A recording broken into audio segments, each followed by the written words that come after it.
Yo guys, what's going on? Welcome back to the Uncle Shama channel. Oh man, I need to revise that a little bit more. He's thrown me under the bus. I thought we were gonna end up on screen together. He's like, nah. No. You said you were gonna do it, bro. so now I'm throwing you under the bus straight up in front of everyone. Dirty stuff, man. There's not a lot of things that can keep me smiling like this at six something in the morning, but the Zil Shams is definitely that guy. What is good, guys? Welcome back on Interworldwide X Uncle Shama. This is a dual live stream. If you're seeing us on the Interworldwide stream, leave a thumbs up. If you're seeing us on the Uncle Shama stream, leave a thumbs up. Whichever stream you're seeing us on, leave a thumbs up. Or if you're not even subscribed to both channels, leave a thumbs up.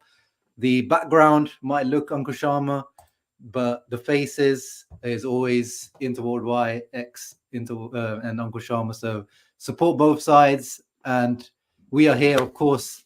Anthony, international break is over, bro. Were you even like interested with Italy this international break? No. Nah, I'm losing more and more interest every single break, man. I was talking to my cousin the other day, and I'm like, remember back during the international breaks, we were like, oh man, there are some very important European qualifiers for the Azzurri up against Malta or up against Luxembourg. I'm talking about like way back in the day. Yeah. And you know, for anyone that's still like, I know a lot of people like to hang shit on the Azzurri even when they don't play well in their qualifiers. Like, guys, I need to remind you, even during the golden generations of 2002, 2004, 2006, like we would grind through our qualifiers 1-0, 2-1 with Alessandro Del Piero and Francesco Totti starting in the team, with Fabio Cannavaro leading a backline. Like, we would beat Malta 2-0 ugly. We would beat Finland if we needed to 1-0. So the grinds is the grinds. I can see the improvements under Spalletti, but you know Spalletti even better than I do, bro. It's a case of he's here for a good time, probably not a long time, and I still don't have the faith that he's going to get Italy to where we need to be. And where we need to be is automatic qualification into the World Cup via the Nations League now, and a serious run. Yeah. What about you? What are you thinking? Yeah, I mean, no, I didn't watch any of the games. I saw the highlights. I saw Di Marco board out. So that's about as much as interest that I had in the whole thing. But yeah, no, I kept faith in Spalletti, so at least seems like he's turning things around now, which is good to see. But yeah, at least let's get to the World Cup, and then we'll evaluate and watch Italy properly. 100%, bro. 100%. Big up everyone in the chat. We've got some lovely regular faces here. Ian, Mattia. Ahmed, one of your channel members, is back from vacation, bought the away shirt, and has a 24-pack of beer. Bro, 24 beers is awesome. I don't even think I'd buy myself a 24-pack for this stream, but you put away as many as you need to, my bro. And big up to Eduardo for being a member for Uncle Shama for 33 months. That's awesome, bro. Yeah, thank you, Eduardo. Thank you. Thank you, everyone that's here. And Mr. Alpha Bravo is saying that you're going to the dark side, is consuming you. Are you starting to be negativity FC again? Is that what he's talking about? I thought he might. I'm guessing. Yeah. Look, I don't think I've been too negative, man. Really, in context to last season, into other seasons, I'm pretty calm still. Yeah, the second star, like you said it best, bro. Mission second star was the mission. Like, it was a catalytic moment for not only us as a club, but for us as fans, especially us fans who have been lucky enough to see the best and the worst.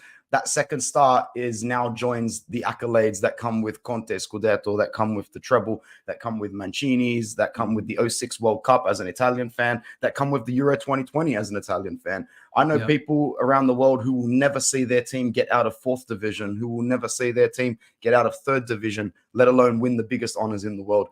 So at some point in time, you need to grow up. I knew he was talking about that.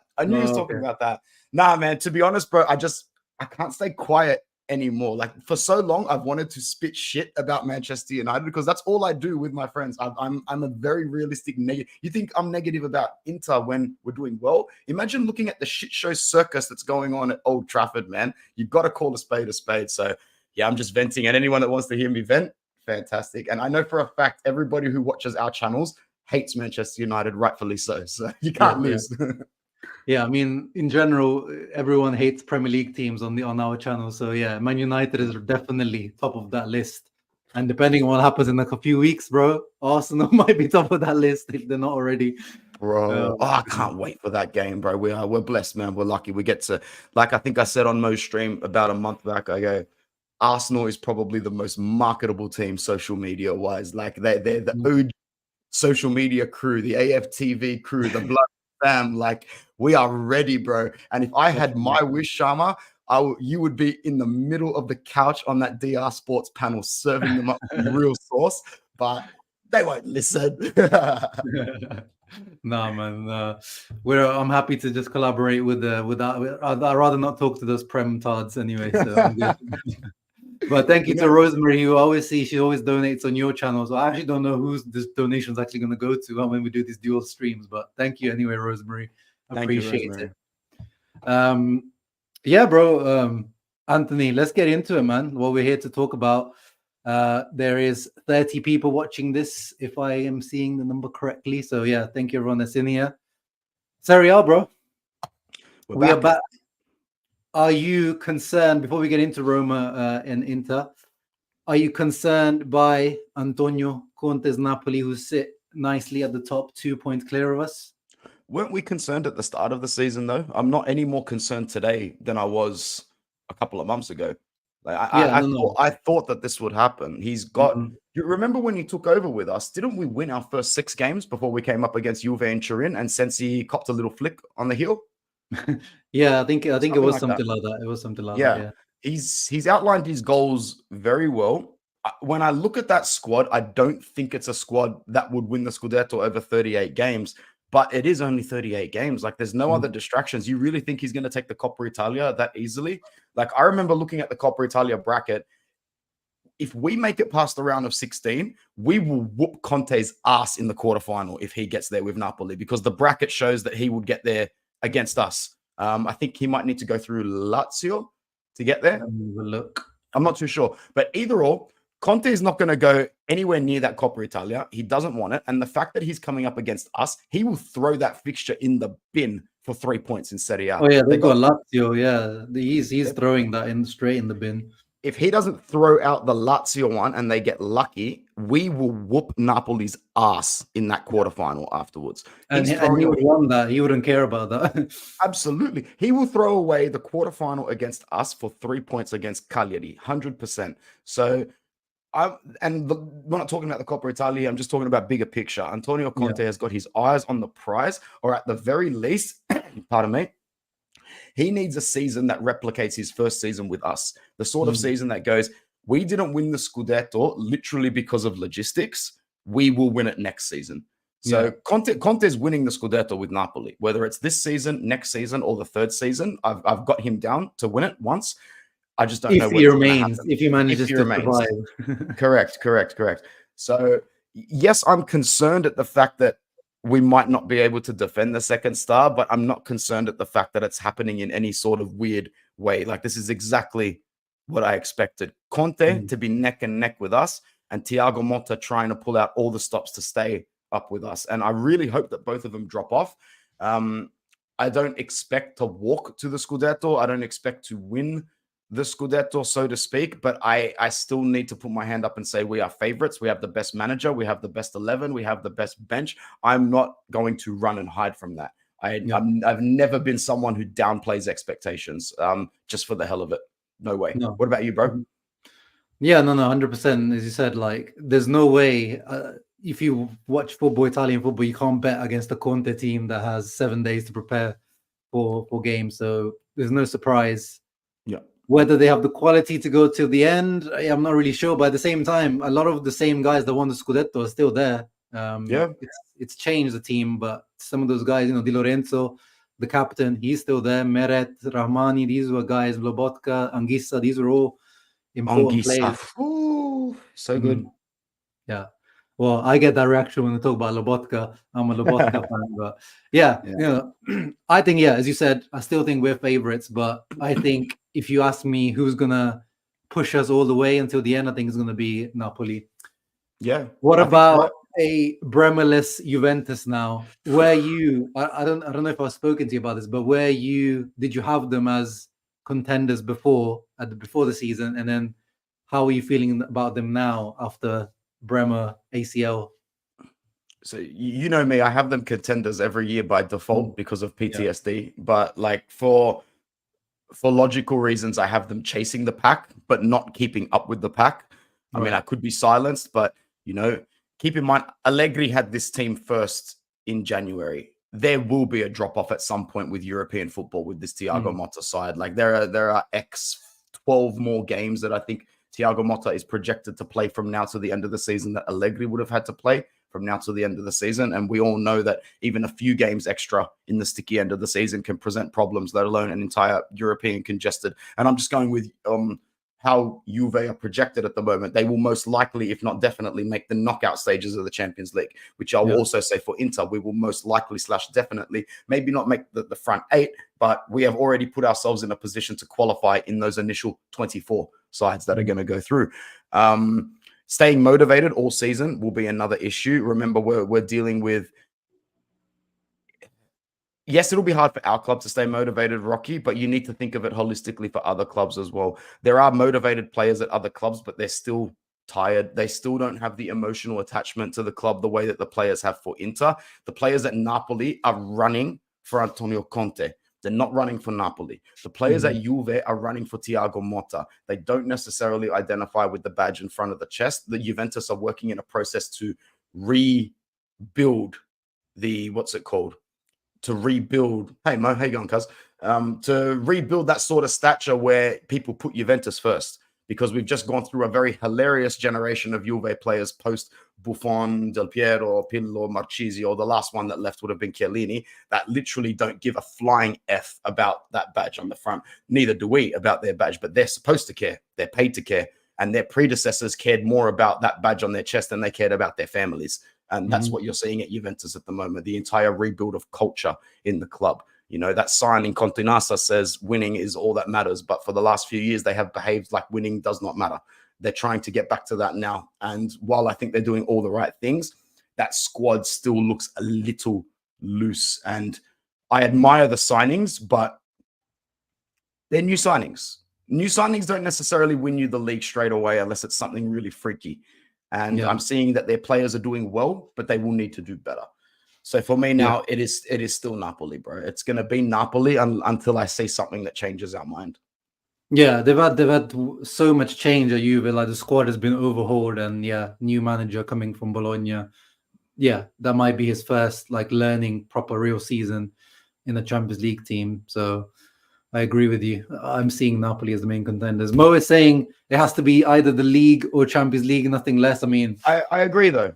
100%. I don't even. Yeah, the Champions League. That's again. It depends on how things work out later on. If when we qualify to the later rounds, it is about, first of all, Scudetto. As much as some people get annoyed about that Inter should be going for Champions League, but you have to be realistic with the depth that we have. We have very good depth when it comes to Serie A, Coppa Italia, Supercoppa, but then when you add Champions League in there, and things get very tricky. Don't worry, Mo. In a few weeks' time, it's me, you, Sharma, and Mattia against the whole of North London, cuz, and we got this. We got this, bro. 4-man army coming in.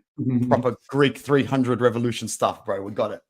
Yeah, definitely. And then there's the other team that, they're not quite there. They beat us in the derby, which actually now on a reflection, I mean, even at the time, not even on reflection, it just burned really bad because they're just not that good at the moment.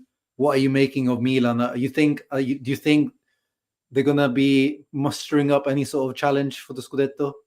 You know what, bro? The derby loss, and I bet you agree with me, cuz it hurts more today than it did at the time, because I look back on that now and go, they actually were shit. I tried to swallow my pride after that. Yeah, I was a little bit typical Anthony Snippy straight after the result. But after that, you swallow it. And I know you did as well. And we went, guys, we just went like 6 on the bounce. We won the Scudetto in their backyard. This is exactly how the timeline goes. Let them have it, blah, blah, blah, blah, blah, blah. It's at the start of the season. And fair enough, that's the right way to react. Because it was the right way to react. You can't expect to win every derby over a decade. Over 2 and I think we needed that kick up the culo as well. 100%. But you look back on it now and you're like, holy shit, this is the only notch on Fonseca's belt this season. That waste man would be out of a job. That the only thing he's got going for him this season is the derby win. So I don't know. Should we be celebrating the fact that we kept this guy in a job and he's going to probably suffer a little bit more? Because I'm going to tell you right now, bro, there is zero chance in hell Fonseca takes air conditioner to a Scudetto. And I will personally I can't even promise what I'll do. It's not happening. It's not happening, Sharma. No. Yeah, it's probably that was an IQ move by Inzaghi to keep Fonseca in the job. So maybe it was chess move. Chess move. Yeah. What are you making of like the top scorer race? Is like Thuram at the top with Retegui, Lautaro's not there, Vlahovic isn't there. Like, do you think that's how it's going to be by the end of this? Do you think Thuram is going to end up being our top scorer? Do you think Lautaro's going to end up catching up with him? What's the gap between Thuram and Toro at the moment? If it's anything less than 5 goals, Toro's going to catch him and probably lap him. Oh, Toro, I think he's only got like 1, isn't he? Yeah, he's got 1 goal in the league. Thuram's got 4 or 5. Thuram's got 7 in the league. Ooh. That's right, because of the Hattie. I think. Lautaro he got 2. He got 2 against Udinese. 1 went down as an own goal, I think. Oh yeah. Okay, well, look, to be honest, I was going to say before you ask that question, my money is on Retegui to get the top scorer, only because it won't really matter where Atalanta finishes. With no Scamacca, he's going to get the bulk of their goals. I can see Retegui finishing very close to top scorer this season, and I can see his market value being something borderline ridiculous and overrated. I mean, he's a good player and he's improving a lot. I will say he's improving a lot. This is textbook page 1 Gasperini systematic behavior. This guy is going to get flogged for a big price tag at some point, man. Fair play to the Atalanta system. That's why Gasperini will manage there until he dies. He is a cash cow for Bergamo. Yeah. There was a comment a few weeks ago. I don't know if Mattia, you can remember who said it. They said to me, it was take Lautaro's armband off if Lukaku has more goals than him. And I was like, wow, that's as much as that's funny. It's like, that's kind of true. If this Lukaku, this Finnish Lukaku, and the 31-year-old Lukaku outscores Lautaro this season, that's looking a bit spooky, Anthony. What are you saying? Look, as long, fuck, that is spooky, actually. As long as we're, oh man. Now that you said it, and now that you've reminded me that he's in that team, we can't let them win the Scudetto. Exactly, bro. That's why I think he's got the most GA right now in the league. I think he's got 4 goals, but I think he's the most assists in the league at the moment. I hate seeing him do well, but we can't ignore it. This style of play, like Conte is his guy. It's his daddy. It's his career. When Lukaku retires, his retirement letter or his testimony match has to have Antonio Conte managing him. Has to have a sentence in there. Like the guy needs to credit him for the bulk of his career. Yeah. And 100% as Mo. Like, I think we talked about this already last summer in terms of he had a good season last year, Thuram. He's got this 85 million, 95 million release clause. I can't remember exactly what it is. But yeah, if he continues like this, it's very easy to see a PSG or one of those Prem Tard teams coming in and trying to. I've got him leaving at the end of this season, man. I really do think he's leaving at the end of this season. And if he can leave with the Scudetto and we can pocket 80 M's for it, bro, I will laugh at it and I will say fantastic, because he's really good and he's growing into a player that could play up top for us for 5 seasons. But at the end of the day, his skill set is replaceable, and for 80 million, he's definitely replaceable. So let's keep fostering these players. Let's keep nurturing these strengths. Let's keep, doing to a degree what the Gasperini model does and inflate these price tags to an absolute T. Yeah. And in terms of going back to Lautaro, Mo's obviously running his agenda because last year he couldn't say anything with Lautaro and his agenda, but this year is back on full steam. He's just doing his agenda. Even I wouldn't be opposed to Lautaro leaving, but be reasonable and honest for a second, Mo. He's the captain. He just got made captain. He's got his kids enrolled in school. His wife loves the city. He loves the city. Every time he scores a goal, it's like Diego Milito magically teleports to the sideline to give him a hug as well. Like this guy was personally selected from the crop of La Grande Inter to come into here. He's not leaving for anybody but Real Madrid or Pep Guardiola's phone call. The Barcelona boat sailed as the second Lionel Messi left to Paris. Lautaro's looking at his options now and go, why would I trade up being the captain for the black and blue side of Milan for anywhere else besides Los Blancos? Mm-hmm. Yeah, no, exactly. But are you worried about him in terms of his form this season? I'm always worried about him in his form, bro. I'm always worried. That's why, I will entertain the idea of him being sold every season. But at the same time, but the thing is with this money, how do we know it would be spent properly? We know less about Oak Tree than we did about Suning. We knew what Zhang was about. Blank check that you can't cash, but you know what? He'll deal with it in his own way later on. Like Oak Tree is about sustainability. Yeah, I mean, yeah, we were hearing these things about Oak Tree that they're not going to let Marotta do Marotta things, which is kind of like, are you sure you want to go about it this way? Are you sure you want to step out the? Because yeah, that's the thing with Zhang. He had no money, and he didn't give Marotta any money last few years. But then he said to Marotta, just do the best you can with however way you can. Whereas with Oak Tree, now we're hearing do the best you can, but he has to be under 16 years old, but world class, but 7.5 million maximum. Like it's. So we've got him till 2027. I think we're pretty safe up until this point because Oak Tree aren't stupid. They know what sustainability means, and sustainability for us means being competitive and still winning to a degree. So I don't feel doom and gloomy about the situation. I was happy that Suning was out. I was happy that Zhang was out, and I still stand by that statement that was a can that we could not keep kicking down the road. We love Marotta and we've got Inzaghi and the players. I still maintain one of the biggest things. The players at Inter identify with the club more than any other group of players identify with their club in Serie A. And that's what keeps pushing us up the line. And before you go to Eduardo, I just want to say hi, Richard. Hi, Vince. I know they're watching me from the other room. Hello. Hello. Good morning. Wake up. Morning, Richard. Shall I trigger you, Anthony, on this glorious morning? Go for it. Oh, I'm going to trigger Ian probably more than you. Ian, or any Suning hater. Today, Steven Zhang resurfaced from whatever drain that he was hiding down. What is this? What is this with this Thailand-looking Rihanna in the background, bro? What the? Hey, no. Apparently, he's in Shanghai. There's some some form of, I don't know, concert or get-together happening for some baller shit, and he's there. The handle is Bad Gal Riri. Is that actually Rihanna? Yeah, that's her. That's actually absolutely fucked. No, he's resurfaced today. He just posted this on his story. That can't be photoshopped. Is that real? Is that her in the background? Real, bro. It's just now, fresh. Who is this guy? We know nothing about this guy, Zil. We know nothing. Literally, about bro. This guy might be one of the most interesting people ever to live. What is how does he escape debt collectors all around the world and then manages to pop up with Rihanna? How's he got Rihanna standing like that? Bro, I bet ASAP Rocky is rolling a blunt 2 meters to the left of that as well. This guy's insane. This Zhang guy's insane. I need a documentary on this guy one day. I can't believe this is the most surprising.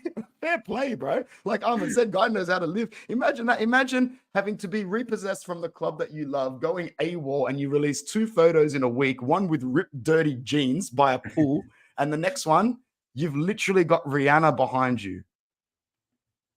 Yeah, and he's got whatever he's got on his wrist is probably worth a player. Yeah, man. These people know people to the point where they just get backstage access to everything big in the world. There's celebrities, and then there's foreigners from other countries with money that we don't understand. And yeah, we understand the debt side of him, but he might have just gone back to China where, the laws are different and he's got projects over there. Because remember, the biggest crutch for us was the laws in China saying, okay, it's not that you don't have any money, so to speak. It's just that we are putting a ban on foreign investment and external projects. You can't put a cent into anything that doesn't fall under China. So Steven Zhang is now back in China, living his best life, getting the bag and taking it overseas. Not going anywhere else, staying in China. Because otherwise the debt collectors are coming for him straight up. I have no choice but to respect the guy and his hustle. Bro, there's this guy. He's undefeated. He's like Thanos. This guy, he's got the world. He's like all the villains in the world are chasing this guy, trying to get his money. Or you could say he's the villain, but this guy is just, in his bunker, in his villain lair. I just can't believe when you showed me that photo, I thought this guy's funny, man. He's balling out with some Rihanna lookalike, and then I saw the handle. I'm like, hold on, this looks legit. Is this legit? Like far out. I need to find out if it's Photoshop, but it looks pretty real. It is. I have double checked, bro. I was just You as double surprised checked? as you. I've done, I went on his stories and I checked Rihanna. So yeah, there is some sort of event. So he's not there just with Rihanna. Like he's not Yeah. on I a know. date. It's like there's hundreds of people there. But yeah. It's just funny. That's hilarious, man. Thank you for showing me. That's made my morning. I'm sure my wife's caught it as well and gone, what the fuck is I'm that? sorry, Debbie, that you probably have Ian frothing at his mouth after he saw that picture. So. That's hilarious, bro. Oh, this might be one of the best compliments I've ever got, man. Shaman Shaman. hunting like the spliff and paper. What a duo. Come on. I love that, bro. Beautiful. I love Zhang, but this looks creepy. Yeah, it did look a bit creepy, to be fair. Man, that's hilarious. Okay, have you seen also on Twitter, bro? People are starting to miss him though a little bit since this like oak tree stuff. You know, these kind of news of like what they want to try to do, and then people are like, was Zhang really that bad? He was definitely entertaining. Like I loved during like the height of my passion of wanting him to leave, like seeing that video of him dancing in the club. I've still got it saved, by the way. Oh no, that's my favorite video ever. And then the part of the Christmas party where he says the joke about the Mercato. I'm like, cringe when I think of that video every time. This guy's a character, man. He doesn't give he does not care. But yeah, good. When you're about to leave €5 at the door. We need it for the January transfer window. Oh man, that's a guy that didn't understand the intricacies properly, but you got to admire his balls. And hey, man, we can look back at it as a very, very, very entertaining period of time of success as well. We wouldn't look back at it smiling, cackling, laughing like this if it didn't bring us the 2 Scudetti and the Coppa Italias that came with it, the resurgence that we were looking for, bro. Exactly. So no, definitely, of course, as we keep saying, like he did good work, but it was time to go.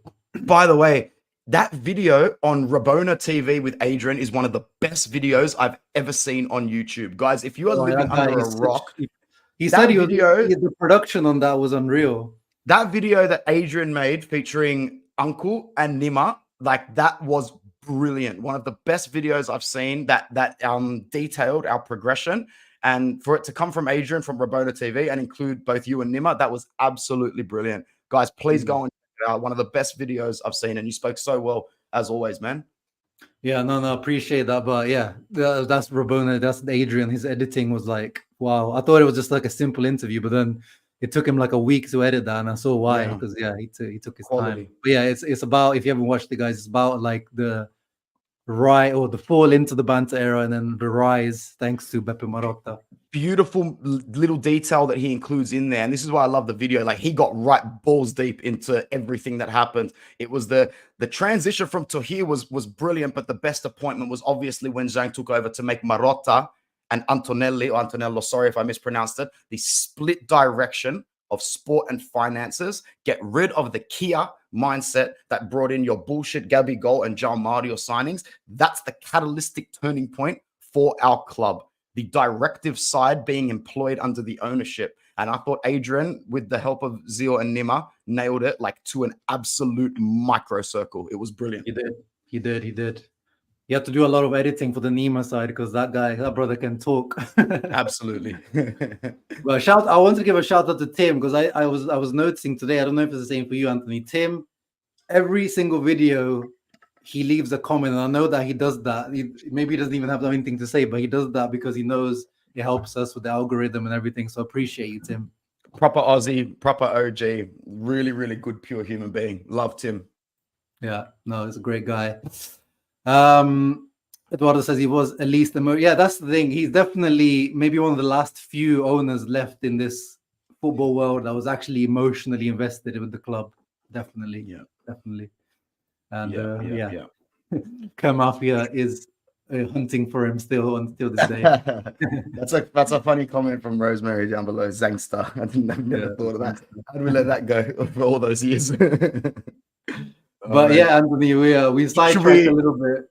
Should we get into Roma now? It's 30 minutes in. That was my fault. Sorry, guys. That was my fault.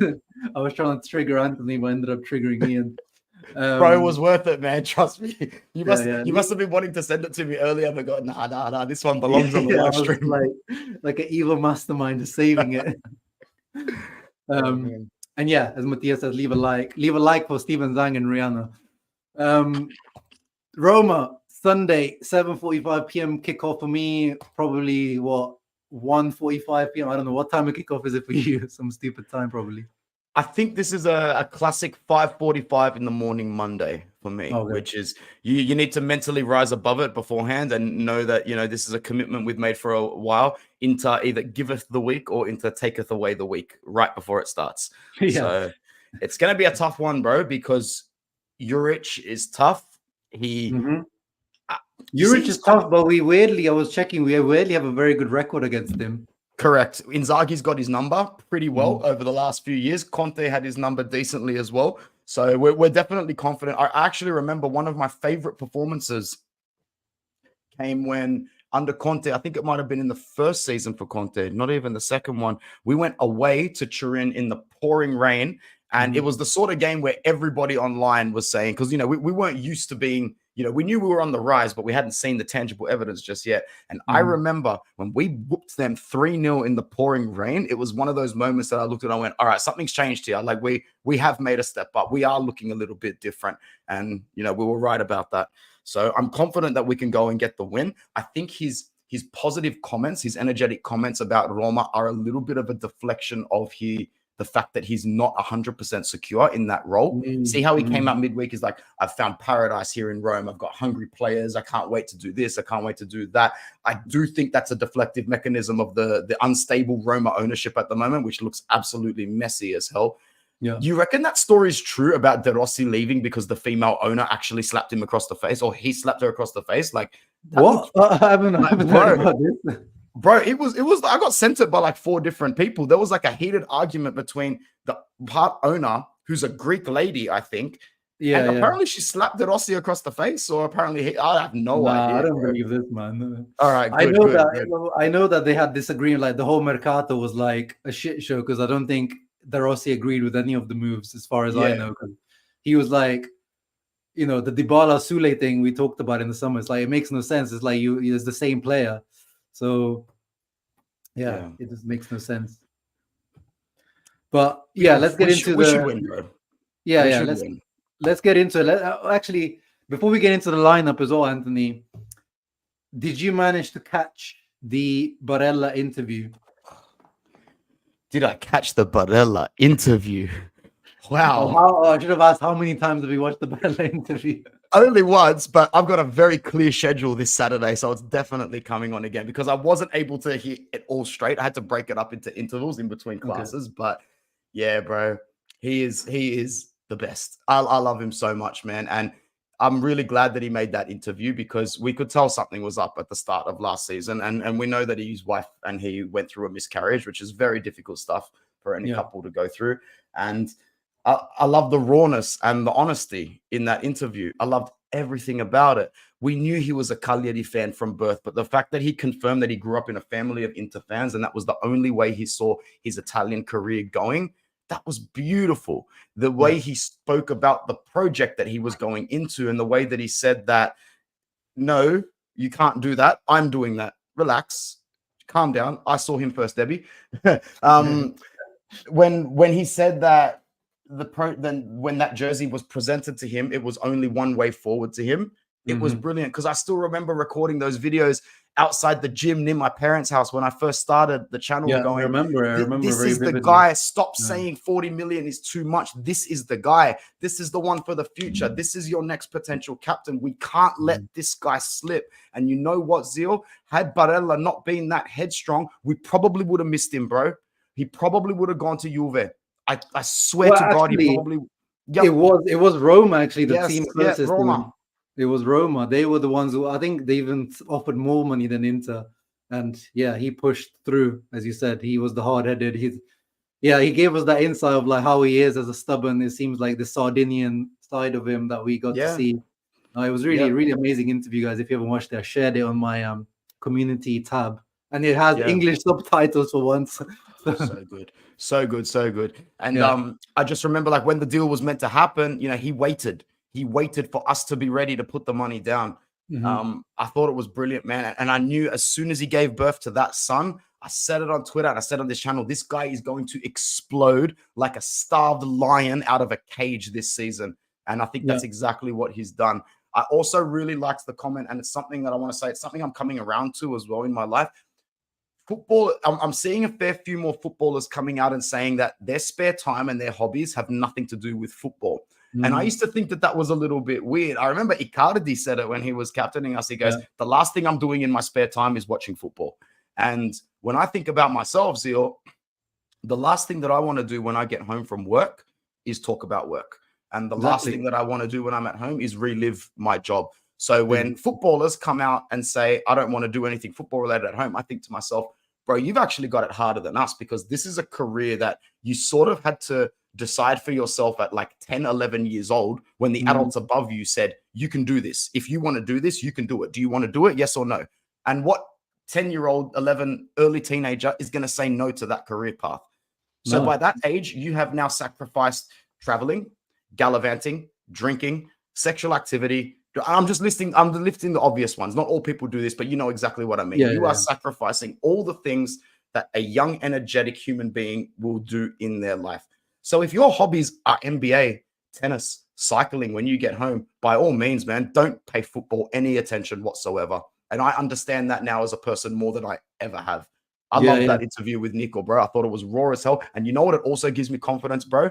He only has eyes for us until he hits his early 30s. This guy will cap what he needs to in Italy. And I see this guy doing the early retirement thing, not to a degree, like 32 years old, everything else, I'm going back to Sardinia sort of thing. Yeah, he's definitely going back to strikes me as that guy. Yeah. Yeah, 100%. 100%. Yeah. I'm not worried about him ditching us at all, put it that way.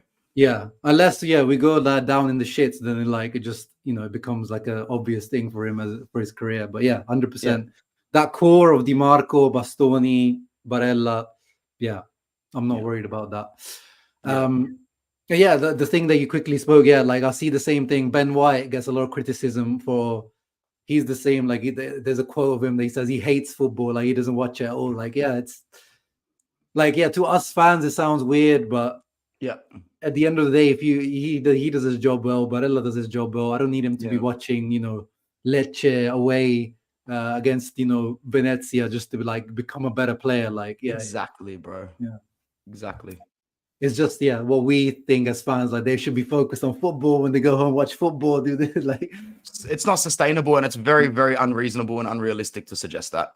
And the guy has 4 Bambini or 5 Bambini. I forget exactly how many it is. 4 Bambini. Should have been 5, yeah. Exactly. So all he wants to do when he goes home is spend time with his beautiful family and watch whatever other sport or shows that he wants to watch. And fair play to him.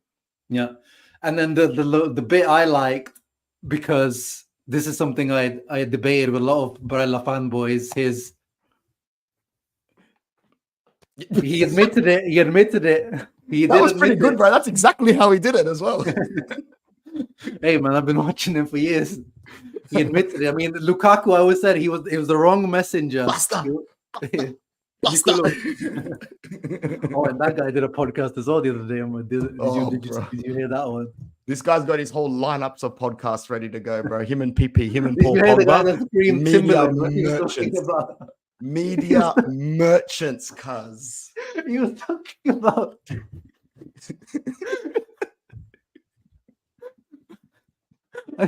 he's talking about people make fun of him in England, and the guy in the background screams out, Timberland.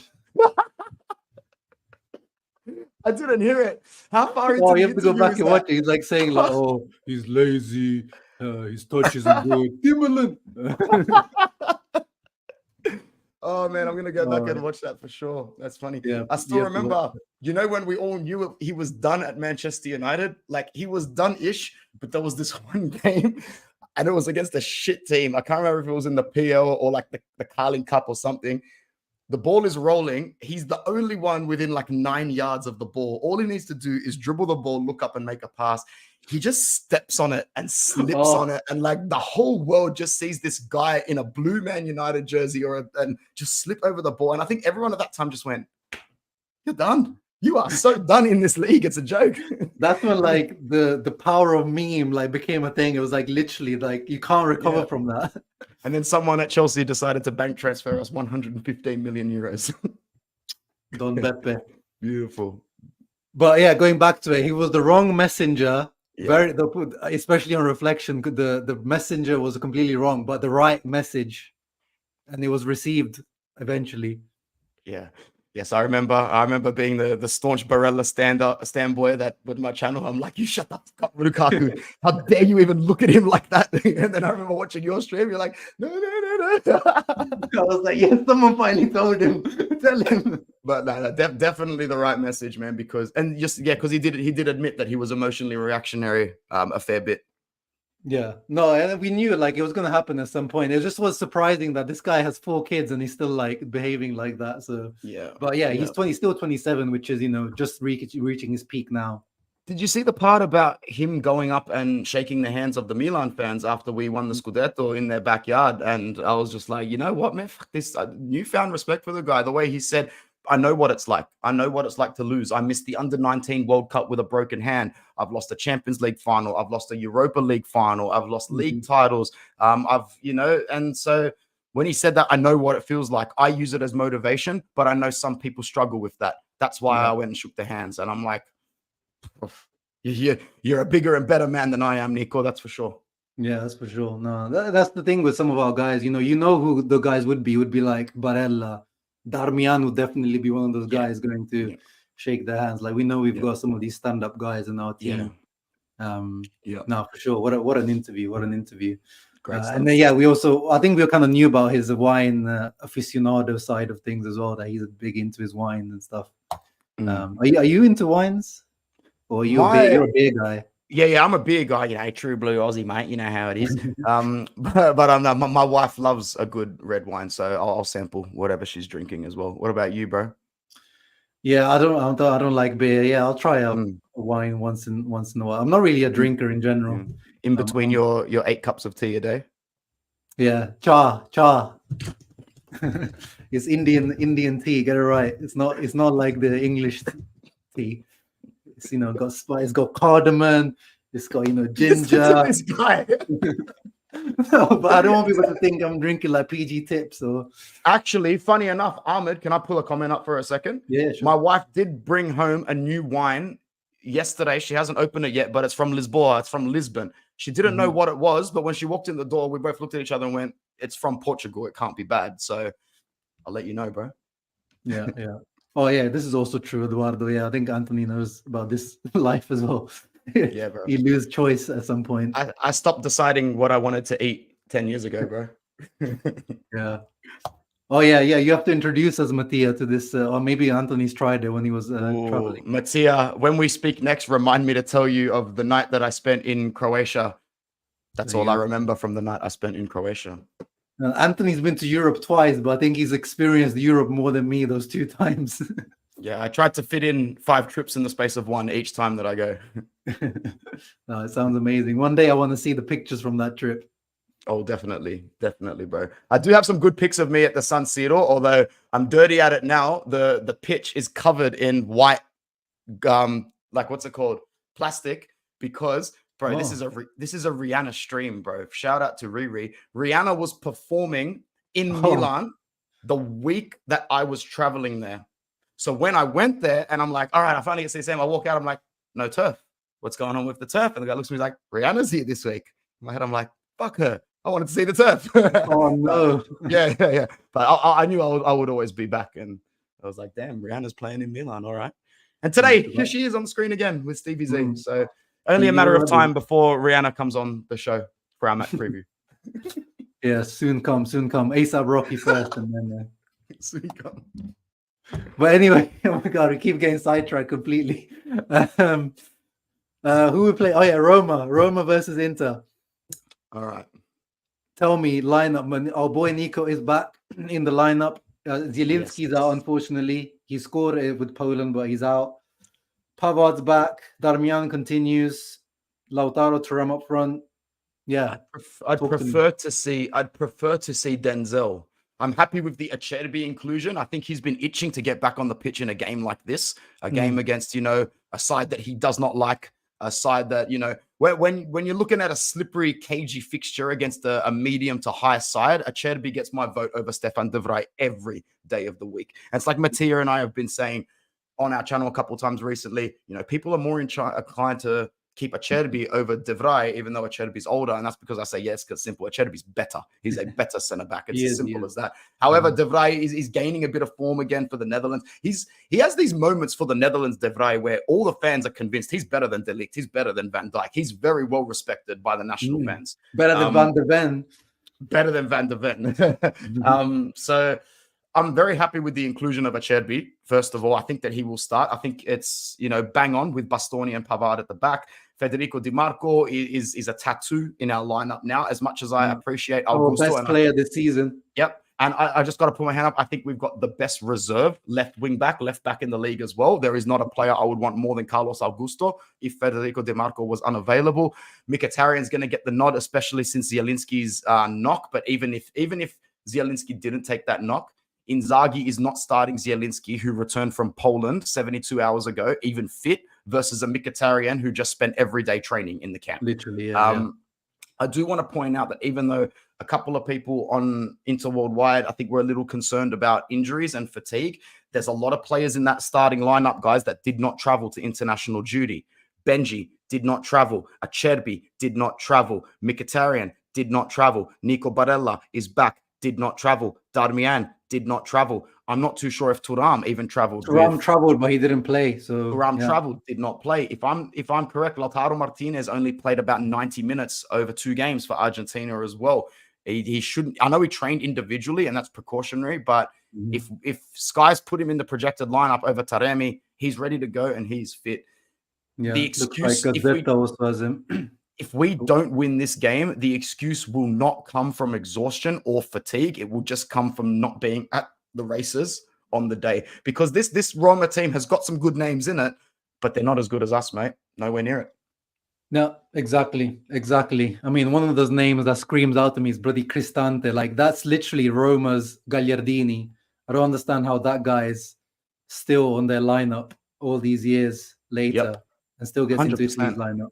Oh, he's garbage. I don't mind the inclusion of Dybala in this game because he is no longer playing himself into form. And I do think that Inzaghi and the boys will be able to identify a weak Dybala that's just being put there for momentary classness. However, those last few words are exactly what could be the end of us. That please don't leave him open. Please don't leave him exposed. Please don't let him get the ball on the back of his left foot, because he will punish us and reverse 75 minutes of hard work. That is why he is employed. He is employed to win games and to gain points. He's not there to put in shifts. He's not there to put in effort. He's there to win competition points when you shouldn't have won the competition points. Yo, that's a great graphic. Shout out Interclub Boston. What a graphic that is. But yeah, I think, as you say, in years past, Dybala would definitely be the number one guy to watch. And he probably still is, but he doesn't look himself this season. Like, I would still say, if you ask me, gun to my head, who's the most talented player in Serie A, I still might say Dybala. But he doesn't want to be there, bro. Like when, like the lure of coming to Roma, and I say this with the most respect because I don't mind Roma. If they were to be successful, I wouldn't be dirty about it. It's not like they did it against us, really. But the lure of the Mourinho era that brought in Tammy Abraham, that brought in Dybala, that brought in Lukaku, that brought in Chris Smalling, that brought in Nemanja Matic. Did Nemanja Matic come back as well to Roma momentarily?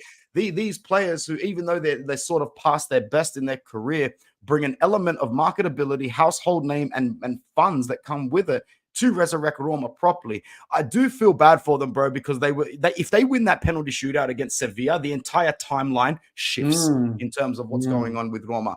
But that's not how football works. It's over. Lukaku's not there. Abraham's not there. Matic isn't there. Smalling isn't there. Mourinho's not there. The managers are not there. Daniele De Rossi is not there. They are there for the taking, bro. We need to stab them while they're down. Yeah. We won't get a better chance to go to their ground and go, look, we're better than you. Let's just walk away with the points. Yeah. And it's always a fun game, as Ian says. Like, if you remember last year's game, it was a crazy game in the rain. One of my favorite wins, I think, because it was like downpouring. We went 2-1 down, but then we just like turned it around. But even Bastoni managed to score. And even the year before, I think there's always high scoring affairs, always up and down. Like, so I'm expecting the same thing, especially with how we're defending this year. By the way, Anthony, are you concerned about how we're defending this year? Do you think we're going to turn it around at some point? Or do you think that's just how this Inter team is going to play this year? We're just going to outscore the other team? Concerned, yes, but optimistic that we will turn it around because we're too good to not turn it around. These players are too good to not be able. And if there's one thing that I think this team has gotten good at, it's accountability when they're not playing well. They had to go through it the hard way. There was that big incident, which I'll keep bringing up, when Conte left, where, you know, the young side of some of our players like Bastoni and Barella, you know, reacted in ways that they probably shouldn't have. But when you look back on it now, there's one worse way to react to that, and that's to leave the club and dog the club. And that's where, you know, Zio's comments at the start of the scene, that core of Dimarco, Barella, and Bastoni, like, that shit runs deep, guys. That shit runs deep. We're very blessed and very lucky because I can't think of any club in the world that can point to one, let alone three, that would keep this club in their blood and in their heart until the day that they die. So that's a big part of the accountability side and the growth of players like Dimarco, Bastoni, Barella, more so Bastoni and Barella, because I do think they played a key role in the reasons why we couldn't fulfill our main goal under the first season under Inzaghi and the first season and a half, really. But the ability to come back and challenge for that Champions League, lose the final, and come back and piss the league the next season. You've shown us that you know how to slap each other across the face when the going gets tough.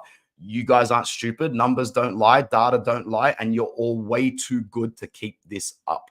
Way too good. Bastoni, Benji, Benji specifically. We need him Benji specifically, you are way too good to be playing the way you've played this season. He looks unfocused. He looks a little bit rattled. Looks like he really needs a kick up the ass. Yeah, he does. Yeah, it's like when B6 starts, it's kind of like, he's also that right side. There's something off about it at the moment. The left side we seem to be fine. It's that right side I'm concerned about. The right side, you know, with everything in football, you need time to build connections. And Bastoni and Dimarco, they understand their connection very well. You know, Dimarco will float in the middle to make room for Bastoni. They'll interchange the same triangle 3 or 4 times in the passage of play. They understand each other very, very well. We, unfortunately, don't understand who's going to start on the right-hand side for us at the moment. Even Inzaghi's still figuring it out. So it is, And if Roma and Juric are smart, they'll target that side.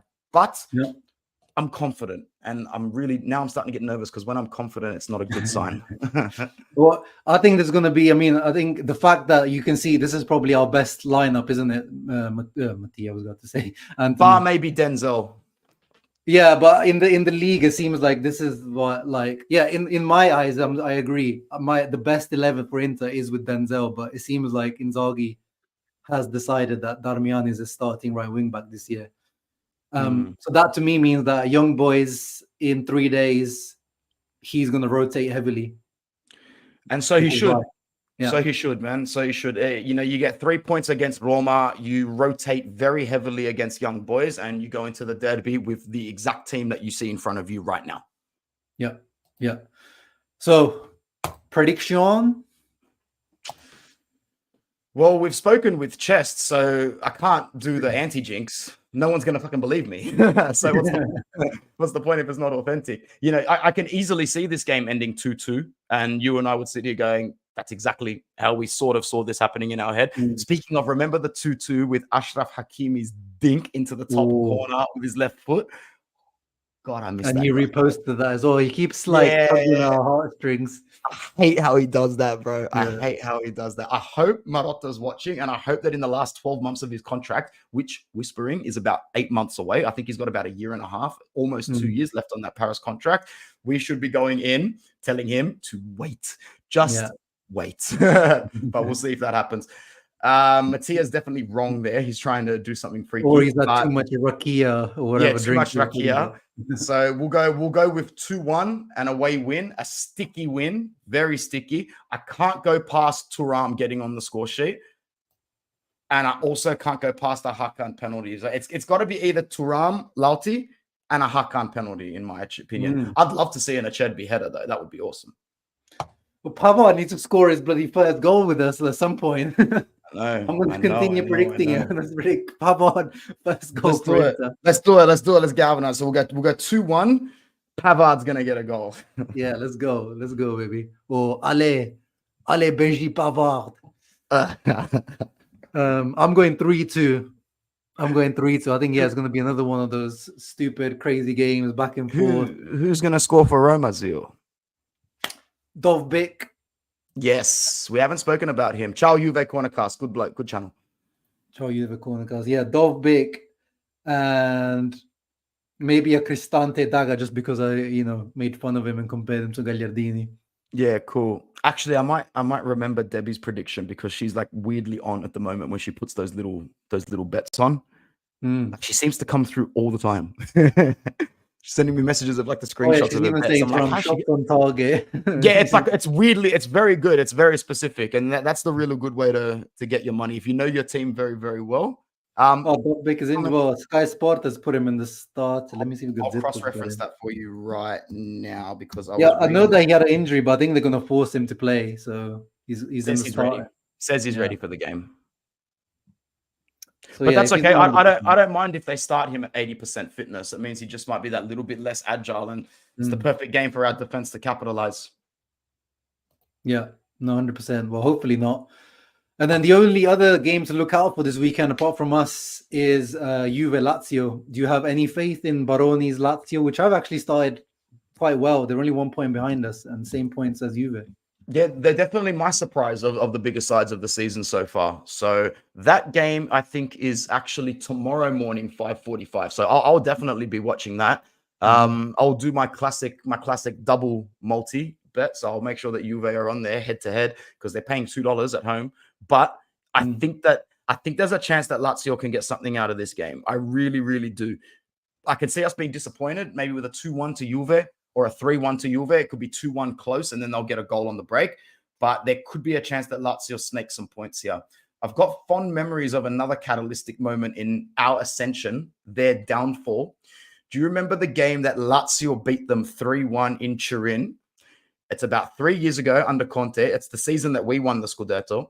And the camera pans to this lady, and the look on her face that they're not winning at home, it's like this look of shock and disgust, and that things are going to change here very quickly. We're not as good as we used to be. Do you remember this famous image?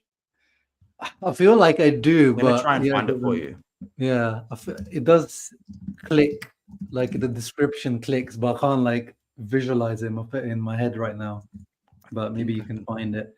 But yeah, I don't really have faith in Lazio. Like over the years, I don't think they've done too much away at Juve. A draw is as much as I can expect from this Lazio team. Yeah, fair enough. Can't find that screenshot, bro. I'll send it to you when I. What would you even type for that? What was actually? Bro, it's not easy. What did you even type to look for that? I remember Juventus 1-3 Lazio fan camera. It's not easy. It'll take a lot of algorithmic work to find it. Yeah, Mattia knows what you're talking about. Yeah. You remember, right? It's when Immobile gets the third goal on the break, and she's looking at the camera, and she makes his face like, oh my God. That expression from now, And this is around about the time where even us fans watching it are like, Juve's going to come back and score 2 goals in the last 4 minutes anyway. So when it actually didn't happen for the first time in 9 years, I would look at, and that was a moment where I looked and went, we've got a chance here. We've got a chance. I smell blood. We've got a chance here. Yeah. Good stuff. But yeah, guys, that is it from us, Anthony, unless you've got anything else to say. Nah, man, it was very, very, very enjoyable. Very enjoyable to see up again, bro. We delved into some other conversations that we weren't planning on, but that's how it is when me and Anthony link up. I have a feeling that everybody in the chat really, really enjoyed this stream, and anybody watching it back will really, really enjoy it as well. So, yeah, if there's one thing that you guys have to do, it's go to Rabona TV and check out the video that Adrian put out with Uncle Shama and Nima. It is fantastic. And thank you so much for agreeing to do the stream with me, bro. No, thank you. And yeah, make sure, guys, if you're not subscribed to Interworldwide, go subscribe to them. If you're not subscribed to me, subscribe to me, because this is a dual stream. It's running on both channels, so it's a new feature that we're making use of when we collaborate. So make sure that you support both channels. And thank you, everyone that tuned in. All the regulars were here, and maybe some people that are not regular. Don't be shy. Comment. We try to go through every single comment. Nix Knox, you can always go back to the beginning of the stream. It was a fun stream today. See you, Ahmed. See you, everyone. See you, Kerr Mafia. See you, Juve Cornercast. See you, Mattia. See you, everyone that joined us. Leave a thumbs up. Subscribe to the channel. See you not tomorrow, Sunday, post-match reaction. Ciao ragazzi, always Forza Inter. Forza Inter Ciao. Worldwide. Ciao.